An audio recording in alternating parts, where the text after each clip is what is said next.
We began this series last week, and this is week number 2, obviously. And tonight's lesson, a king and his limited power.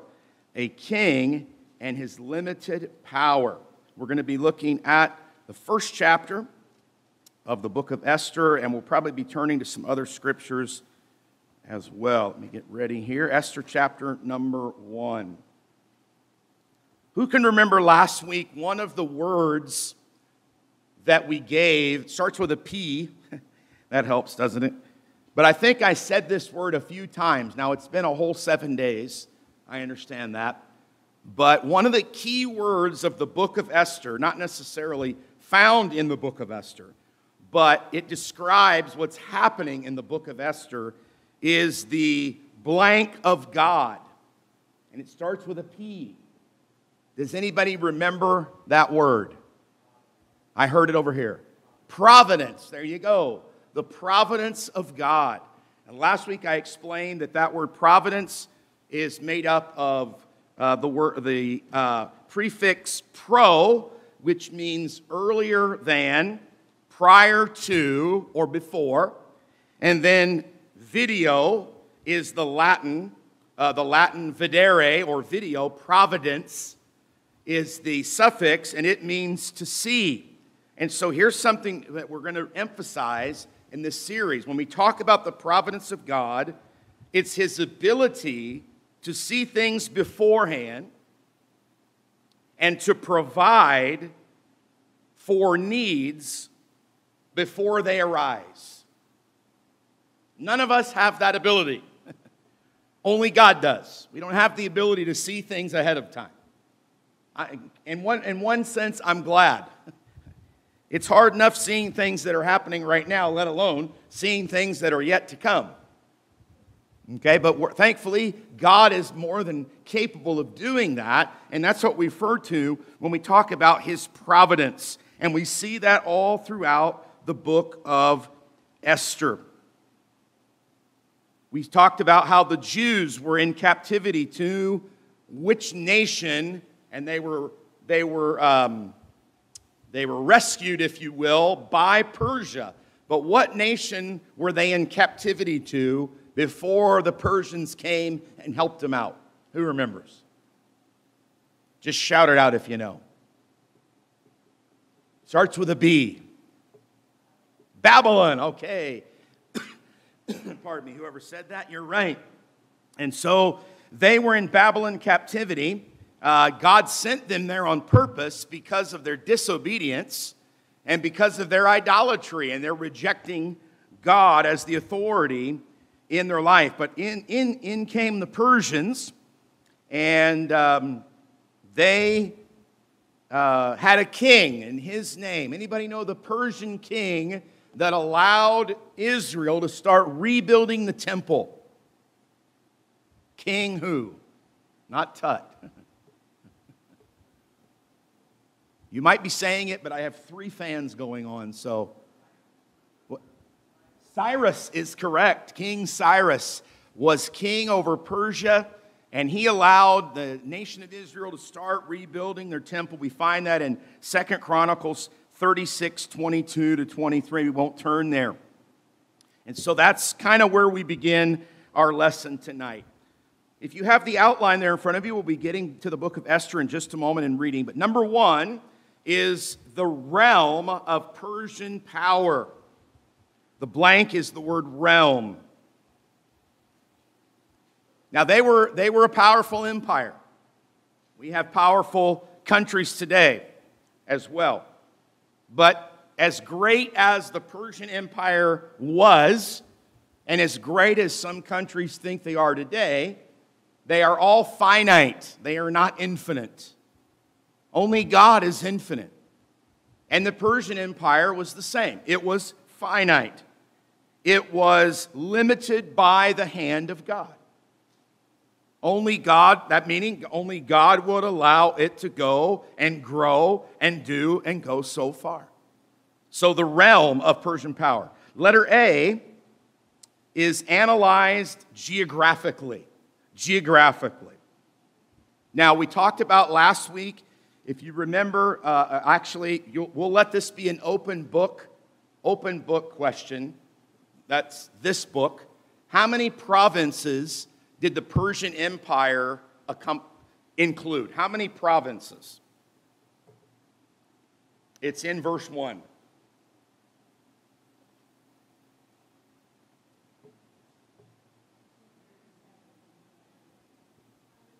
127 provinces. So that's a pretty good size chunk of land. And Judah was one of those provinces. They were included in that 127. Think about this. This group of provinces that was conquered by the Persian Empire would have spread from India, which would also include Pakistan for today, in the sense of looking at today's map. It would expand from India. Think about this. Obviously, we don't have a map in front of us. But India all the way to Ethiopia. India all the way to Ethiopia. It was the largest empire in its time. Nothing was even close.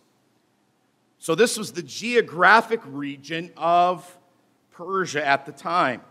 Now it also, that was the land area, but it was also a powerful military. Not just in geography, but in military. In Daniel 7, Persia is represented by a bear. This animal that is awkward and ponderous, killing with brute force and strength. This is what the Persian Empire was, brutal and strong. Who was the leader of this empire? Let's begin reading in verse 1.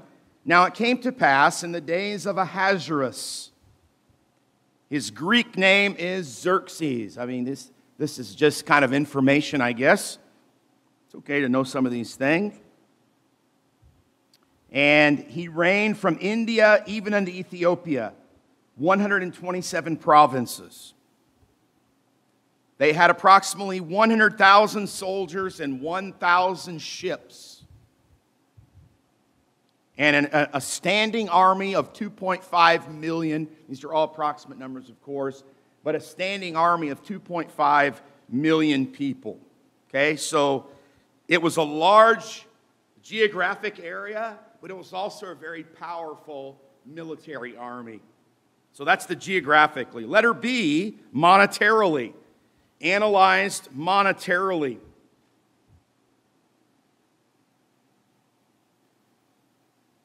So when you start conquering a lot of people, guess what you start acquiring?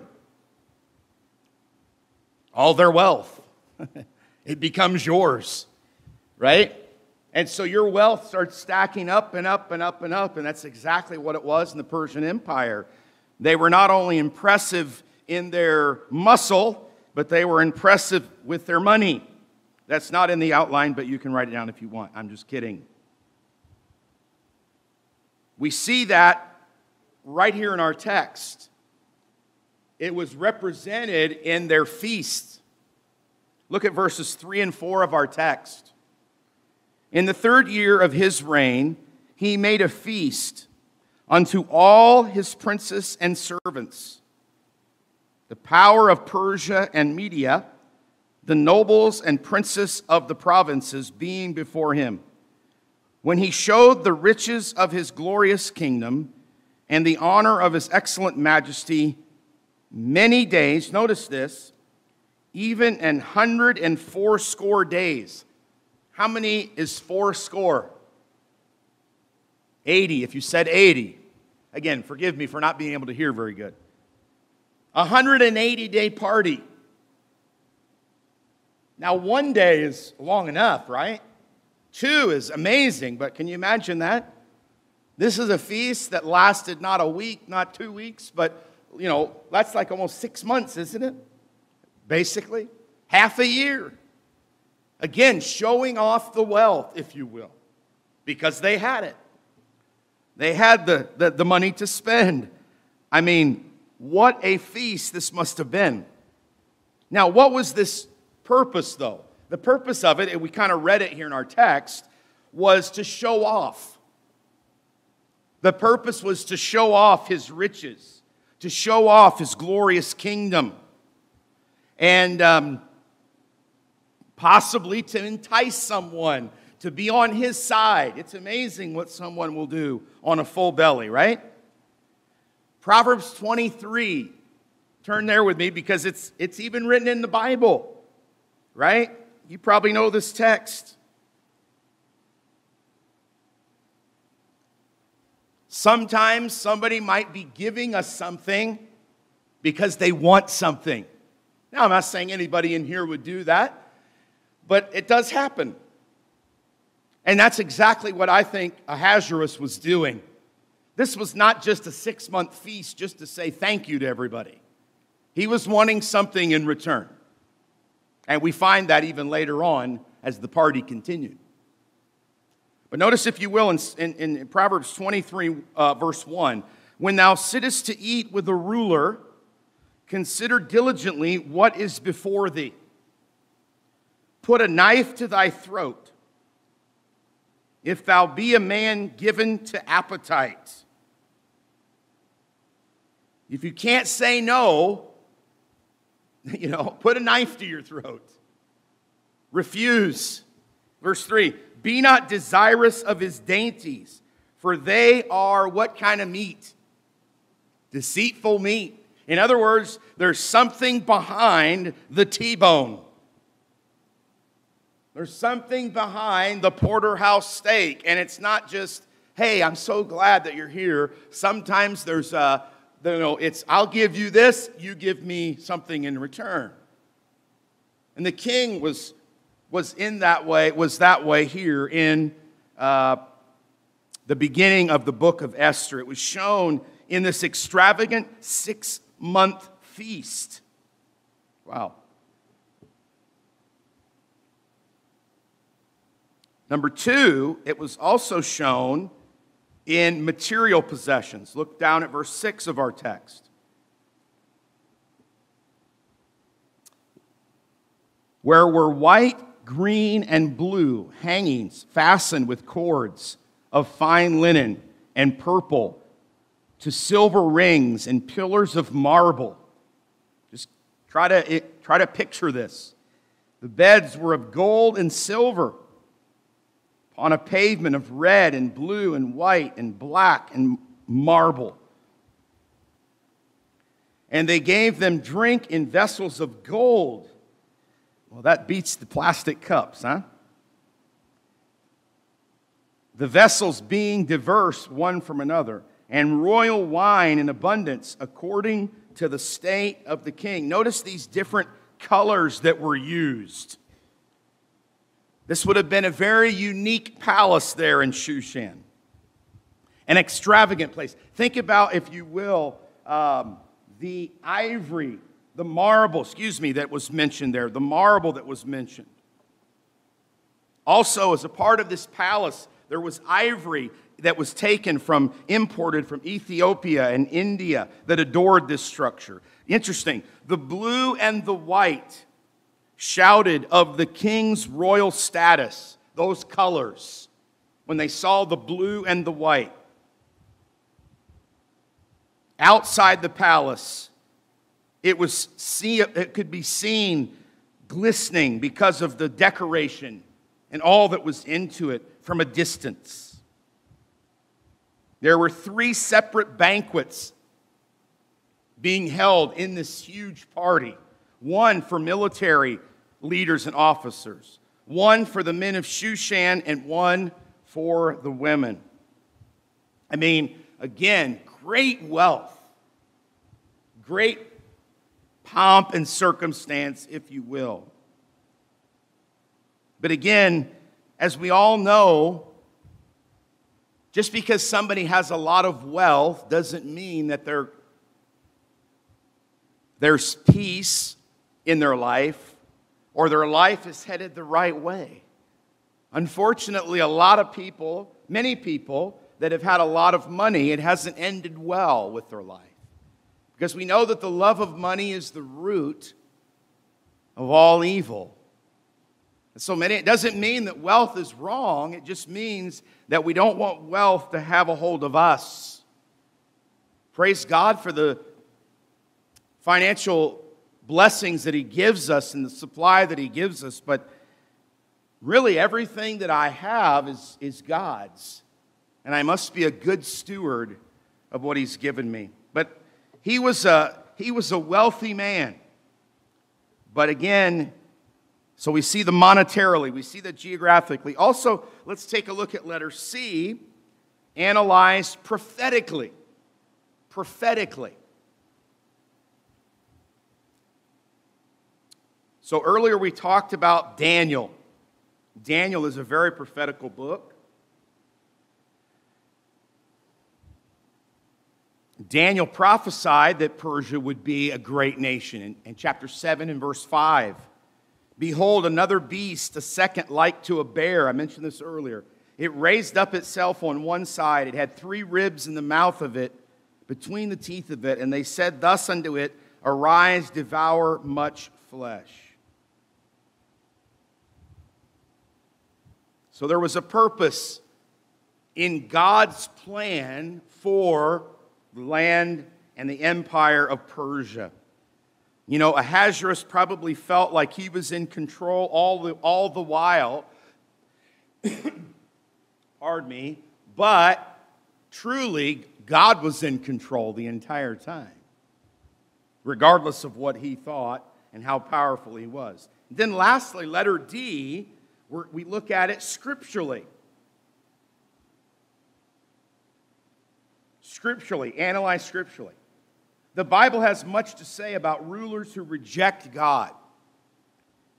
And any conflict of God versus man, I think we probably know that God always wins.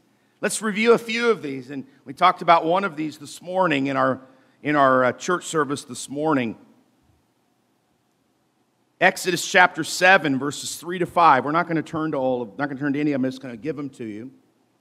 Pharaoh learned a lesson in Egypt as God proved to be more powerful than Pharaoh.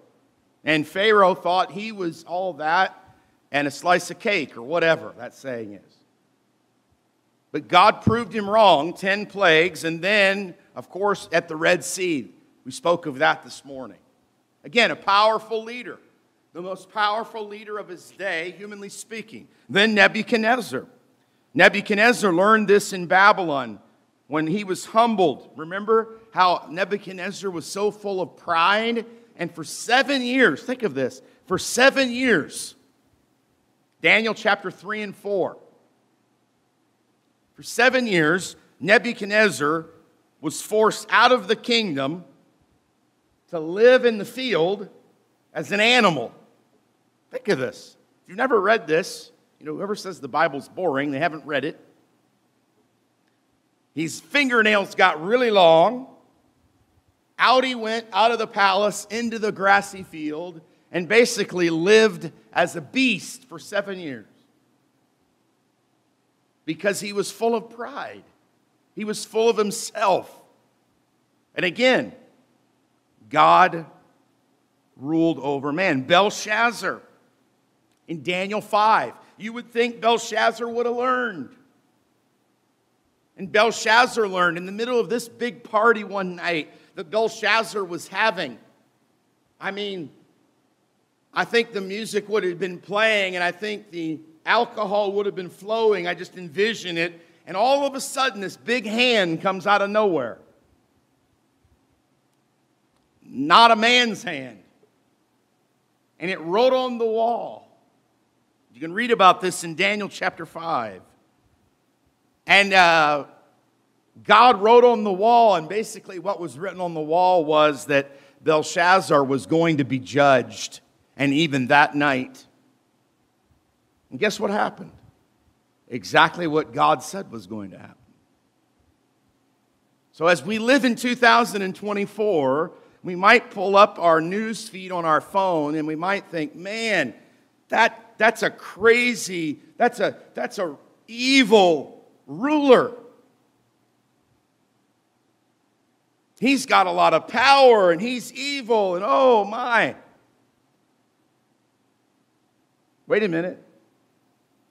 Let's learn from the Bible. History repeats itself, by the way.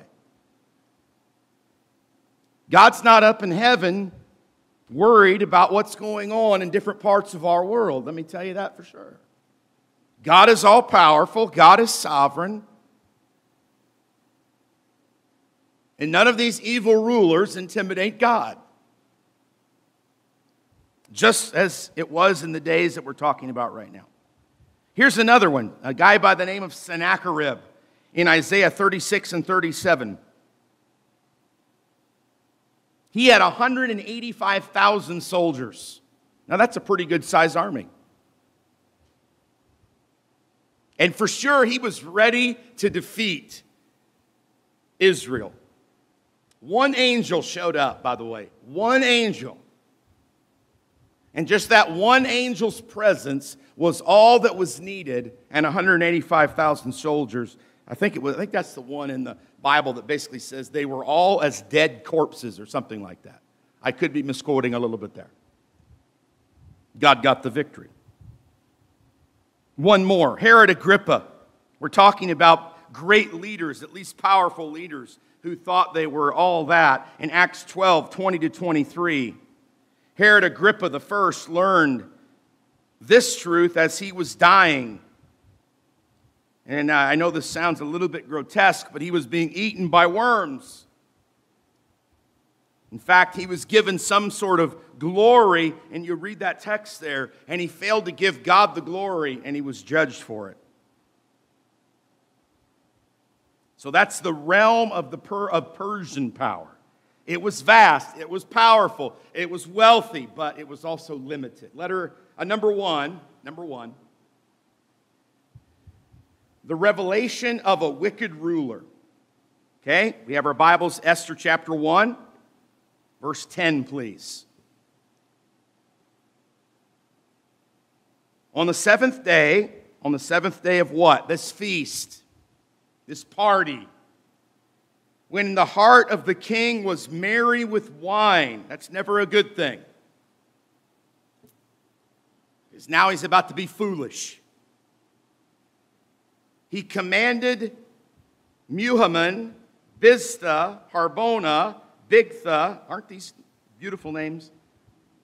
Abagtha, Zethar, and Carcass, the 7 chamberlains that served in the presence of Ahasuerus the king, to bring Vashti the queen before the king with the crown royal, to show the people and the princess her beauty, for she was fair to look upon. So, after he was a little tipsy, too tipsy, he says to these 7 chamberlains, I want the queen to come in here and show off in front of these people, because she's beautiful. And by the way, don't think for a minute that this was the idea of just coming in and walking before the people and saying, hi, I'm the queen. That's not what he had in mind. It reveals 4 conditions. This scene reveals 4 conditions of the heart of the king. And by the way, everyone's heart in this room tonight, the Bible says, is deceitful above all things and desperately wicked. Who can know it? But there are 4 sins, if you will, or wicked things, if you will, that are in the heart of the king. They all start with the letter A. Adulterous, alcoholic, angry, and arrogant. We're going to see these things. Letter A, this was an illicit command. An illicit command.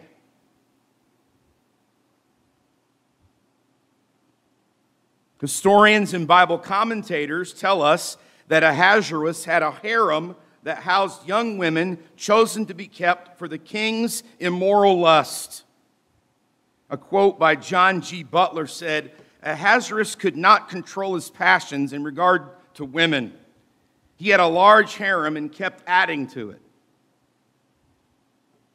He was a king that had built a great citadel in Shushan, the palace, yet he couldn't build his own character. He could build a building, but he couldn't build his character. He could build a palace, but he couldn't build his own life. Sad, isn't it? because his passions overruled him. Now, how did his passions get so far out of control? Number one, his passions were encouraged by alcohol.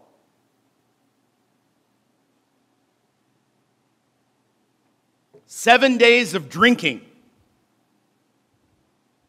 Think about it.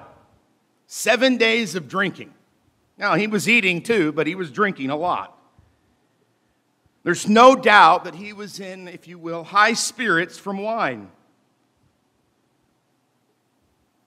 Alcohol leads to a breakdown of control over your own spirit.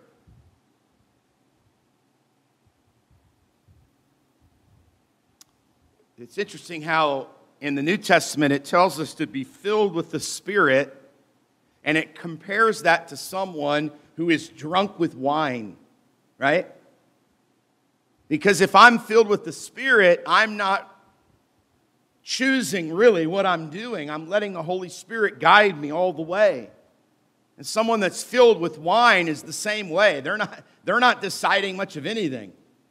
They're being guided their whole way by that alcohol. Proverbs 16:32 says this: "He that is slow to anger is better than the mighty. He that ruleth his spirit than he that taketh a city." He that ruleth his spirit.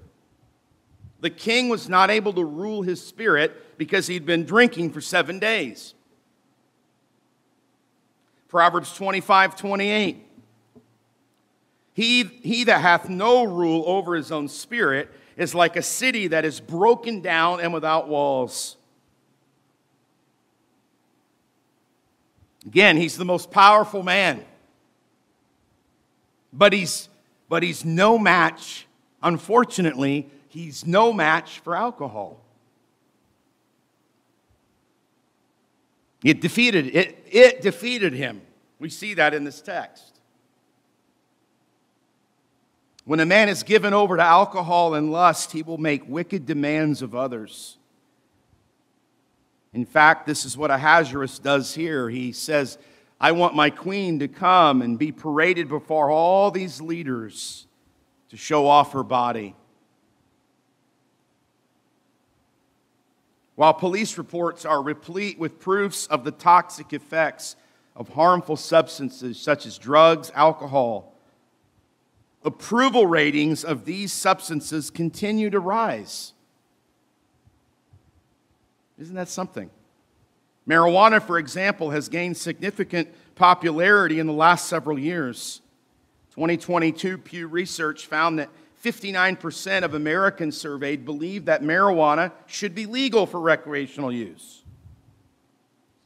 5,098 adults were surveyed. 72% of those between the ages of 18 and 29 were in favor of legalizing marijuana for recreational use. 30% of those over 75 were.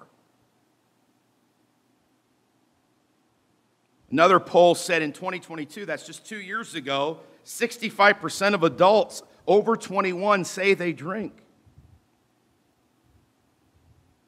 Wow, that's a high percentage. Now, the nation of Israel, it was told not to drink on various times. Deuteronomy 29:6, ye have not eaten bread, neither have ye drunk wine or strong drink, that ye might know that I am the Lord your God.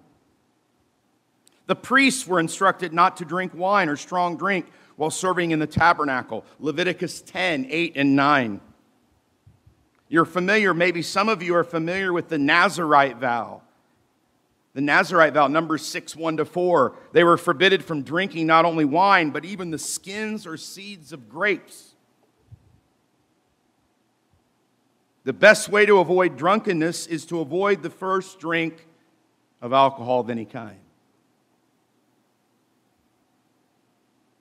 Wine is a mocker, strong drink is raging. Whosoever is deceived thereby is not wise. Proverbs 20:1. Just picture this party 7 days in. Picture this king. His spirit is already under the control of alcohol now. Whether or not he was a man of character or not, I would doubt it, highly doubt it, but it proves it in this text. Here's a Japanese proverb. First the man takes a drink, then drink takes a man, and then the drink takes the man. Very true. The consumption of alcohol brings thoughts, actions, and habits that you don't want to have and I don't want to have. Proverbs 21:17, he that loveth pleasure shall be a poor man, but he that loveth wine and oil shall not be rich. So his behavior was helped by the alcohol. Secondly, it was advanced by anger. Look at verse number 12 of our text. Esther 1:12. But the queen Vashti refused. Kudos to her. But in this day, not a good move in one way, though. She said, no, I'm not doing that. Notice, therefore was the king very what? Wroth. And his anger burned in him. Vashti said, no, I'm not letting my beauty be a spectacle to these other drunken people that are here in this party. I'm not doing it. And the king was not happy with that at all. In fact, he was very angry. So now, the alcohol, who said, hey, bring in the queen and let her just do whatever in front of all these people. Now the alcohol is bringing in anger. I would say there's probably no one here that has not heard of a sad story of alcohol bringing about anger that brought about something else, even greater than anger. And so he goes so far. Notice what he does in verse 13. Then the king said to the wise men, which knew the times, for so was the king's manner toward all that knew law and judgment. And let's go skip through that. Verse 15, what shall we do unto the queen Vashti according to the law? Just skipping that parenthesis for time's sake. Because she hath not performed the commandment of the king of Ahasuerus by the chambers. In other words, she said no to the king. And Memucan answered before the king and the princes, Vashti the queen hath not done wrong to the king only, but also to all the princes and all the people that are in all the province, all 127 provinces. Just wait till they hear about this. The queen said no. What are you going to do about it? Verse 17, it goes on. Verse 17, he says at the bottom of the verse, the king Ahasuerus commanded Vashti the queen to be brought in before him, but she came not. Stubborn in a good way. Verse 19, if it please the king, let there be a royal commandment from him, and let it be written among the laws of the Persians and the Medes that it be not altered, that Vashti come no more before King Ahasuerus, and let the king give her royal estate unto another that is better than she. And when the king's decree which he shall make shall be published throughout all his empire, for it is great, all the wives shall give to their husbands honor. I don't know, for me, I've always read this with a smile. Saying, and the saying pleased the king. Of course it did. For he sent letters unto all the province. Think about that. 127 provinces got a letter from the king that basically said, Vashti is no longer my queen. She would not obey me, and so she's no longer my queen. He was controlled by anger. He was advanced by anger. You know what? Whenever we get angry, and again, I don't know, maybe that's not your problem. You never get angry. But I'm sure all of us at some point maybe have come to that place in our life. But I will say this, when anger comes in, control goes out. That's exactly what happened here. Proverbs 14:17. He that is soon angry dealeth foolishly. Anger only makes us look like a fool. Don't let anger get a foothold in your life. It doesn't help at all. and a man of wicked devices is hated. So, an illicit command. We've got to move on here. Another B, an immoral culture. An immoral culture. Pagan cultures sexually objectify women. This is true currently, and it has also been true historically. Christ, on the other hand, elevated women in society. Wherever the gospel of Jesus Christ has been preached and obeyed throughout the world, women find liberation and respect. I like what Paul wrote in Galatians 3:28. He said, "There is neither Jew nor Greek, there is neither bond nor free, there is neither male nor female, for ye are all one in Christ Jesus." And it's saying, he's not saying that there isn't male and female. He's saying that we're all at the same level foot of the cross, if you will. One's not up here and one's not down here. That's not how it goes in the eyes of the Lord. Yet throughout the world today, from the Middle East to the United States, you will find people who objectify women. And this ancient Persian culture was no exception. We have a big problem in our world today. It's not one country or two countries about this what I'm about to talk about here. Too many men today have fallen prey to sexual perversion. Now, this isn't a lesson on the birds and the bees, okay? But sex was created by God. It's a beautiful thing, created by God for a husband and a wife in a married relationship. That's what it was created for. That's who it was created for. And yet, wow, has it ever been perverted? And it seems as if it'll be more and more perverted as days go on. I'm not trying to be doom and gloom here. Instead, men must purpose to keep our eyes on the Lord and our minds pure.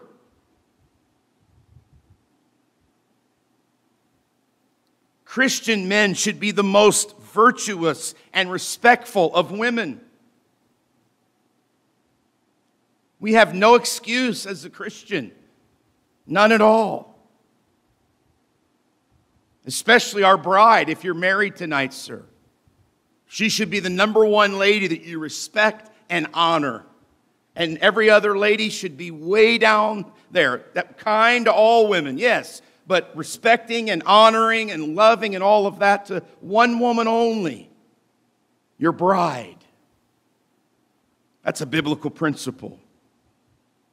Christian husbands should treat their wives as the bride given to them by God, as someone he values greatly.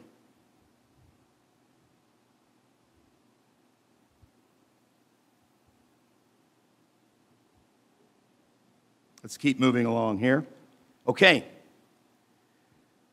And again, you could spend a whole lesson on impurity and instead of focusing on that, focusing on how to live a pure life.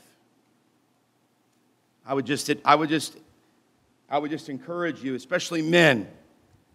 I would encourage us to be diligent and be guarding of those things that we look at.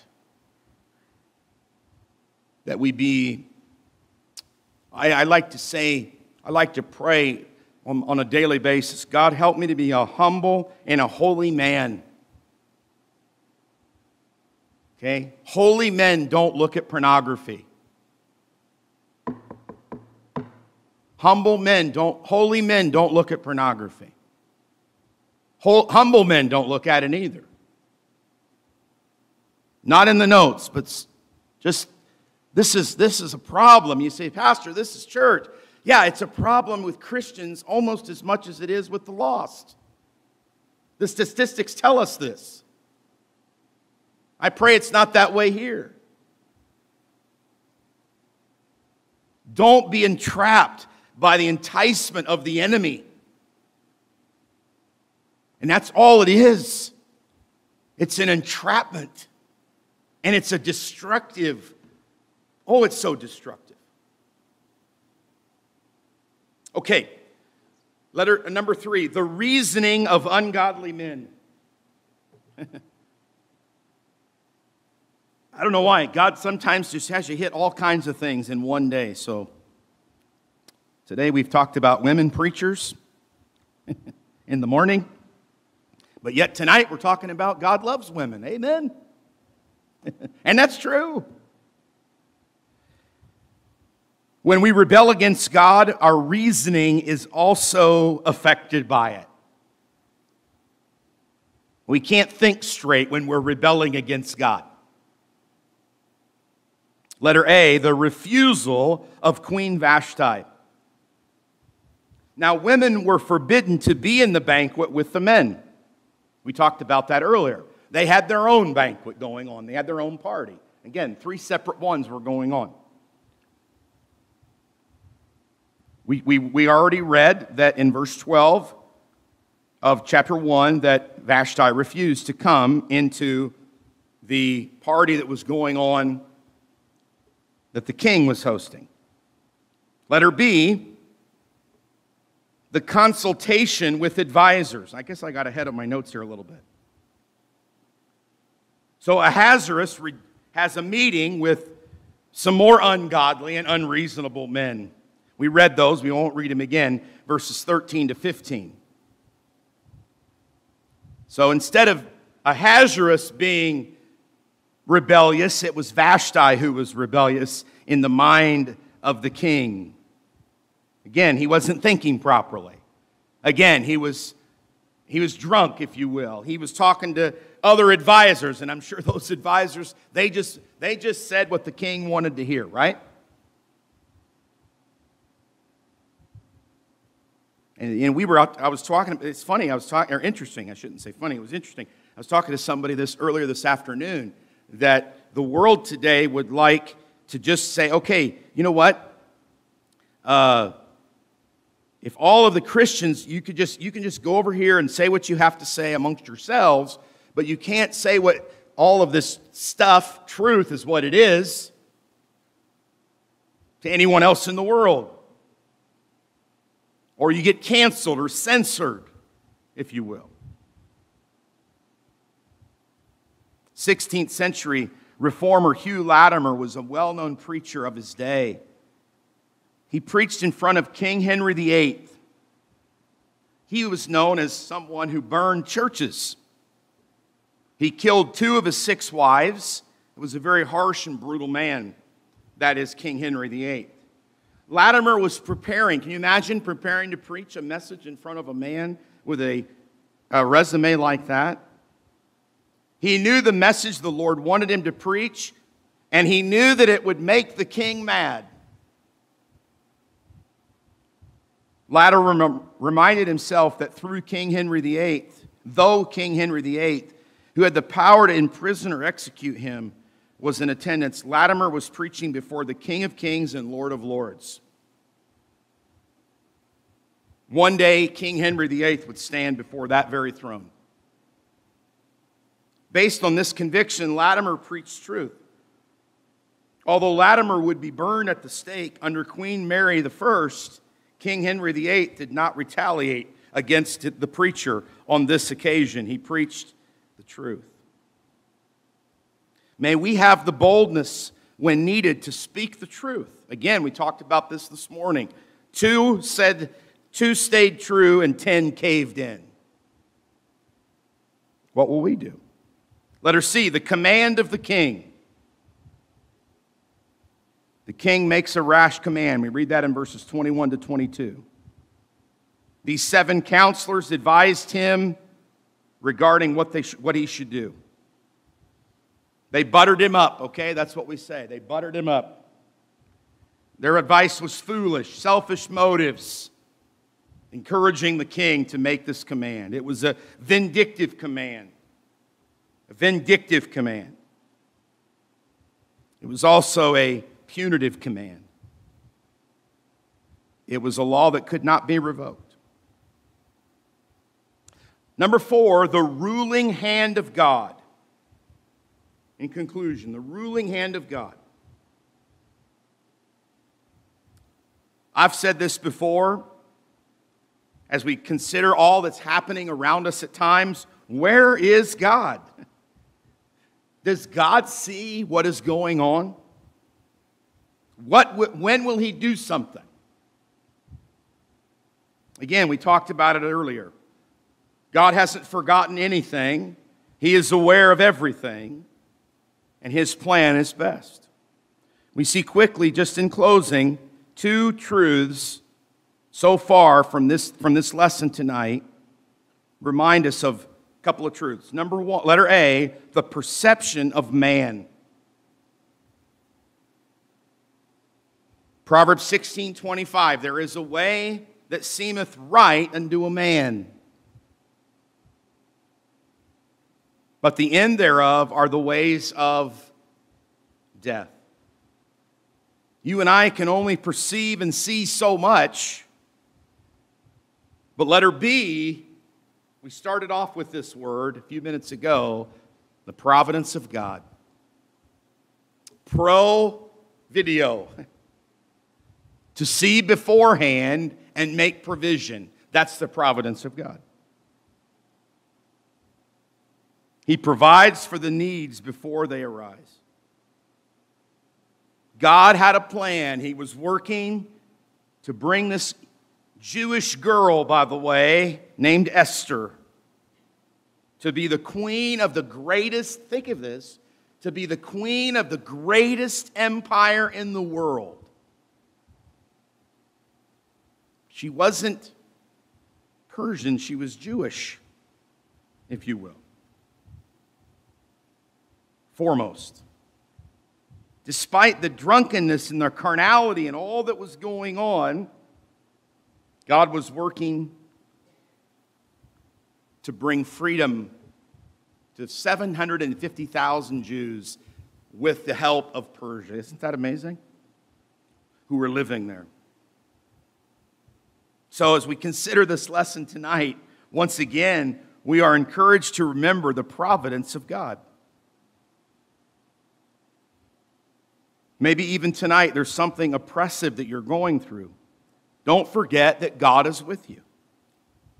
We may not understand the purpose of God, but he has one. And you've not been abandoned by him. He's always on the throne. And as our series theme is, God's got this. And that includes whatever it is that's in your lap tonight as well.